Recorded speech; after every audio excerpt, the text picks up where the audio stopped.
एक बार अर्जुन ने भगवान श्री कृष्ण से कहा, हे केशव, कृपया आप मुझे श्रावण माह के कृष्ण पक्ष की एकादशी की कथा सुनाने की कृपा करें। तब भगवान श्री कृष्ण ने कहा, हे श्रेष्ठ धनुर्धर, एक बार इस एकादशी की पावन कथा को भीष्म पितामह ने लोक हित के लिए नारद जी से कहा था। एक समय नारद जी ने पूछा, हे पितामह, आज मेरी श्रावण के कृष्ण पक्ष की एकादशी की कथा सुनने की इच्छा है, अतः आप इस एकादशी की व्रत कथा विधान सहित बताइए। तब नारद जी की इच्छा को सुनकर पितामह भीष्म ने कहा, हे नारद जी, श्रावण माह के कृष्ण पक्ष की एकादशी का नाम कामिका एकादशी है। इस एकादशी की कथा सुनने मात्र से ही वाजपेयी यज्ञ के फल की प्राप्ति होती है। कामिका एकादशी के व्रत में शंख, चक्र, गदाधारी भगवान विष्णु का पूजन होता है। जो मनुष्य इस एकादशी को धूप, दीप, नैवेद्य आदि से भगवान विष्णु की पूजा करते हैं, उन्हें गंगा स्नान के फल से भी उत्तम फल की प्राप्ति होती है।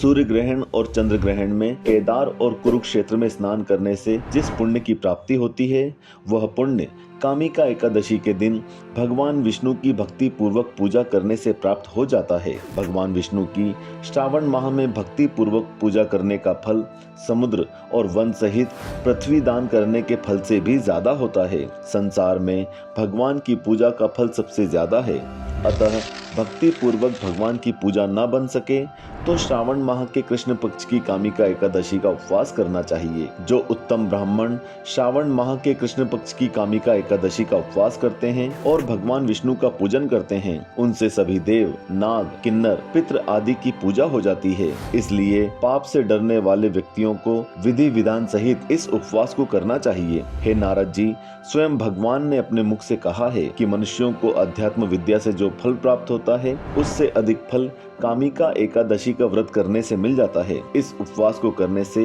मनुष्य को न यमराज के दर्शन होते हैं और न ही नरक के कष्ट भोगने पड़ते हैं। वो स्वर्ग का अधिकारी बन जाता है। जो मनुष्य इस दिन तुलसी दल से भक्ति पूर्वक भगवान विष्णु का पूजन करते हैं, वे इस संसार सागर में रहते हुए भी इस प्रकार अलग रहते हैं जिस प्रकार कमल पुष्प जल में रहता हुआ भी जल से अलग रहता है। तुलसी दल से भगवान श्री हरि का पूजन करने का फल 1 बार स्वर्ण और 4 बार चांदी के दान के फल के बराबर है। भगवान विष्णु रत्न, मोती, मणि आदि आभूषणों की अपेक्षा तुलसी दल से अधिक प्रसन्न होते हैं। जो मनुष्य प्रभु का तुलसी दल से पूजन करते हैं, उनके सभी पाप नष्ट हो जाते हैं। हे नारद जी, मैं भगवान की अति प्रिय श्री तुलसी जी को प्रणाम करता हूँ। तुलसी जी के दर्शन मात्र से मनुष्य के सभी पाप नष्ट हो जाते हैं और शरीर के स्पर्श मात्र से मनुष्य पवित्र हो जाता है। तुलसी जी को जल से स्नान कराने से मनुष्य की सभी यम यातनाएं नष्ट हो जाती हैं। जो मनुष्य तुलसी जी को भक्ति पूर्वक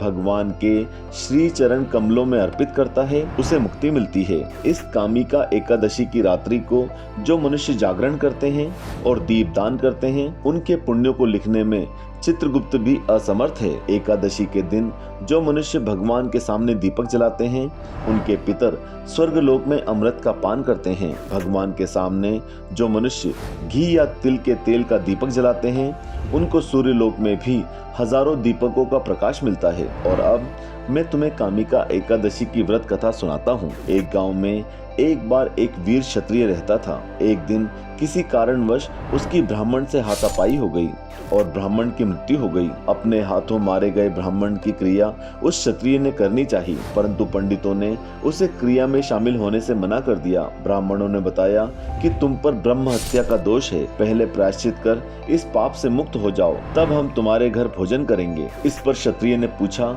कि इस पाप से मुक्त होने के क्या उपाय हैं? तब ब्राह्मणों ने बताया कि श्रावण माह के कृष्ण पक्ष की एकादशी को भक्ति भाव से भगवान श्रीधर का व्रत और पूजन कर ब्राह्मणों को भोजन करा के सदस्यृणा के साथ आशीर्वाद प्राप्त करने से इस पाप से मुक्ति मिलेगी। पंडितों के बताए हुए तरीके पर व्रत कराने वाली रात में भगवान श्रीधर ने क्षत्रिय को दर्शन देकर कहा कि तुम्हें ब्रह्म हत्या के पाप से मुक्ति मिल गई है। इस व्रत को करने से ब्रह्म हत्या आदि के सभी पाप नष्ट हो जाते हैं और इहलोक में सुख भोगकर प्राणी अंत में विष्णु लोक को जाते हैं। इस कामिका एकादशी के महात्म्य के श्रवण और पठन से मनुष्य स्वर्ग लोक को प्राप्त करते हैं। तो यह थी कामिका एकादशी की पुण्य और पावन व्रत कथा। भाइयों और बहनों, आपको ये कथा कैसी लगी हमें कमेंट बॉक्स में कमेंट करके बताएं। साथ ही इस वीडियो को लाइक कर ज्यादा से ज्यादा शेयर करें। जय श्री कृष्ण।